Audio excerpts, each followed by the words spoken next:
बिहार के सभी शिक्षक भाइयों, शिक्षिका बहनों एवं सभी शिक्षा प्रेमियों, सादर प्रणाम, नमस्कार। साथियों, कल बिहार विद्यालय विशिष्ट शिक्षक नियमावली 2023 लागू हो गई है। कैबिनेट की मोहर लग गई है, गजट में कर। मैं उसकी वास्तविक रूपरेखा आपको बताना चाह रहा हूँ क्योंकि उस पर बहुत सारे क्रियाएं प्रतिक्रियाएं आ रही है। एक लाइन में हम अगर कहना चाहें तो हम सुप्रीम कोर्ट से उसकी तुलना कर सकते हैं। जब सुप्रीम कोर्ट में सुनवाई हमारी चल रही थी समान वेतन की, तो बहुत सारे साथी होली मना लेते थे कि होली मनाइए क्योंकि आज जज साहब मुस्कुराए हैं। कुछ साथी कहते थे दिवाली मनाइए क्योंकि जज साहब सरकारी वकील को फटकारे हैं। अंततः क्या हुई? हमारी हार हो गई। आज वही स्थिति इस नियमावली के साथ है। यह नियमावली जो हमें राज्यकर्मी का दर्जा देने के लिए बनाया गया है, इसके मैं कुछ बिंदुओं को बताना चाहता हूं।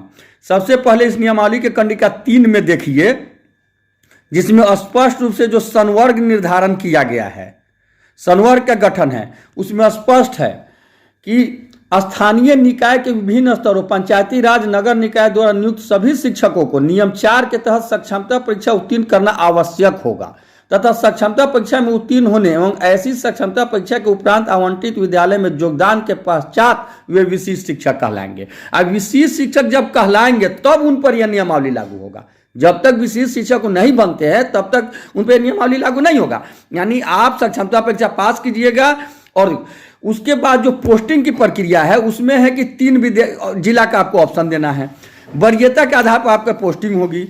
अगर उसमें नहीं आते हैं तो रैंडमाइजेशन से पूरे बिहार में कहीं भी भेज दिया जाएगा और आप योगदान कीजिएगा तब नियमावली यह लागू होगा। तीसरी बात इसमें है अनुशासनक कार्रवाई, जिसमें स्पष्ट किया गया है कि आपको जिला से बाहर बिहार में कहीं भी कभी भी जिला शिक्षा पदाधिकारी द्वारा प्रशासनिक आधार पर अथवा शिक्षक छात्र अनुपात आधार पर स्थानांतरण किया जा सकेगा। और अभी कल से लगातार चल रहा है सोशल मीडिया में, और मीडिया में भी मैंने देखा है। समझ में नहीं आता है कि मीडिया के लोग क्या न्यूज चलाते हैं कि आज से आप राजकर्मी हो गए और जब बहाल होइएगा तब आप विशिष्ट शिक्षक, जब यह परीक्षा पास कीजिएगा तब विशिष्ट शिक्षक होइएगा। जबकि इसी के कंडिका 3 के 3 में दिया है कि वैसे स्थानीय निकाय शिक्षक जो नियम 4 के तहत सक्षमता परीक्षा में शामिल या उत्तीर्ण नहीं होते हैं, स्थानीय निकाय शिक्षक के रूप में बने रहेंगे। यानी जब तक वह परीक्षा आप नहीं देते हैं आप स्थानीय निकाय शिक्षक बने रहेंगे। आज से आप राज्यकर्मी नहीं हुए हैं इस नियमावली के तहत, आज से आप सरकारी कर्मी नहीं हुए हैं इस नियमावली के तहत, जब आप पास कर जाइएगा, जब 3 जिला का ऑप्शन दीजिएगा, जब आपको कहीं पोस्टिंग करेगा वहां ज्वाइन कीजिएगा तब आप होइएगा। पहला बात। दूसरा बात, अनुशासनात्मक कार्रवाई इसमें इतना लाद दिया गया है जैसे लग रहा है कि हम अंडरवर्ल्ड के सरगना हो, हमेशा हम पर कार्रवाई होता हो रहे। यह इसकी निगेटिव है।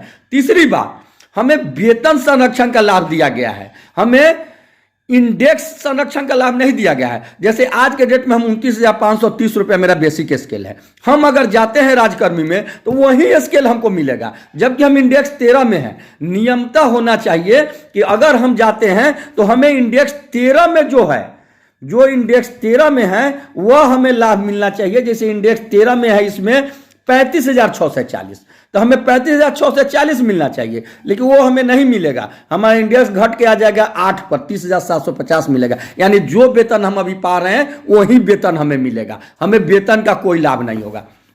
चौथी बात, जिस दिन हम उस विद्यालय में योगदान करेंगे वह हमारा पहला योगदान तिथि माना जाएगा। उस दिन से हम जिला संवर्ग के शिक्षक होंगे। तो जो बीपीएससी से बहाल होकर के शिक्षक बहाल योगदान कर लिए हैं वो तो जिला शिक्षक संवर्ग हो गए, उनका योगदान तिथि हो गया।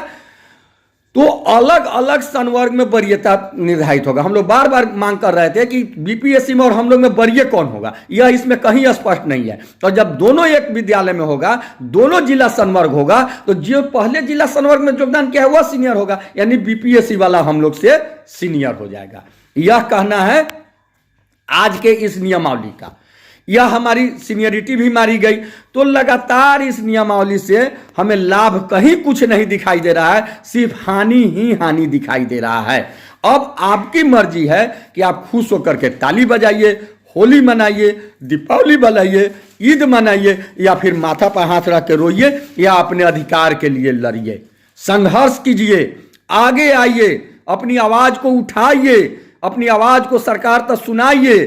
एक 1.25 लोगों ने कहा था, सरकार सलाह मांगी थी इस पर, क्या एक भी सलाह मांगा गया है? सबों ने कहा था कि विशिष्ट शब्द का हटाया जाए, लेकिन कुछ नहीं हुआ। आखिर जो पहले नियमावली था उसमें एक चीज कर दिया गया है, उसमें था कि 3 बार फेल करने पर हटा दिया जाएगा। इसमें कहा है कि विभाग उस समय विचार करेगा। क्या विचार करेगा यह स्पष्ट नहीं है। तो यह नियमावली कहीं से हम लोग के शिक्षकों के हित में नहीं है, और आपको अब सोचना है कि आगे क्या करना है। अंग्रेजी शासन को सहना है या स्वतंत्रता के लिए लड़ना है, स्वतंत्रता प्राप्त करना है। इन्हीं शब्दों के साथ आपका केशव कुमार, प्रदेश अध्यक्ष शिक्षक संघ बिहार। जय हिंद, जय शिक्षक। हमारी मर्जी आपकी मर्जी, हमारी अर्जी आपकी मर्जी।